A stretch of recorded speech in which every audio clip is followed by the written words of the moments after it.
So Dwight Howard also had a beef when he was playing with the Houston Rockets that he wasn't getting the ball enough, which was also the beef when he was playing in Orlando Magic. He wasn't getting the ball enough. For some strange reason, Dwight Howard thinks that he needs to touch the ball every single time the ball comes down the court, but yet, in my opinion, he doesn't have any post moves. He's complaining, like a lot of people are, that being a post player nowadays don't pay off because everybody wants to shoot threes. But people forget, a couple of years ago, they were trying to make the big men the epicenter of the league. Remember, in the Pacers New York Knicks playoff series, when Carmelo Anthony went baseline and tried to dunk it on Roy Hibbert, and Roy Hibbert blocked him. Now, the significance of that is that prior to that game, earlier in that year, they started calling defensive plays by the big men in the paint differently. The rule was always there. They just started enforcing it differently.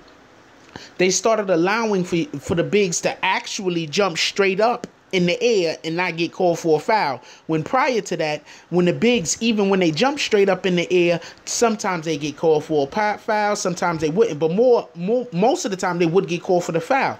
But Roy Hibbert seemed to be so adept at doing it that they wanted to say that now, because of the way that Roy Hibbert was doing it, he was doing it the appropriate way, that everybody else in the league needed to start doing it. So other players in the league started trying to block shots like that. We haven't been moving away from post play. What has been happening is post play has not been fueling ratings. People are not tuning in to watch the NBA to see a guy jump up in the paint and block another guy's shot with his arms straight up as much as they are watching games because they want to see if a guy could score 30. Now, if Dwight Howard made himself a guy that could go out there and score 30, 35 points on a more regular basis rather than, on how he does. I mean, for him to score 30-something points, he's going to have to shoot freaking like 30 free throws because he's going to make like 10.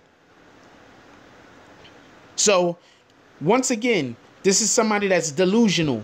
He's saying that they're moving away from post-play, not taking into consideration that maybe the post-play is suffering to such a degree that they can't depend on the post players and the big men in the league to carry the league. About how the game has changed, and I think there was a perception that your feeling was you weren't getting the ball enough, and maybe you weren't liking the answers you were hearing when you were asking for it. Do you feel like they didn't give you enough of a role in the offense in Houston?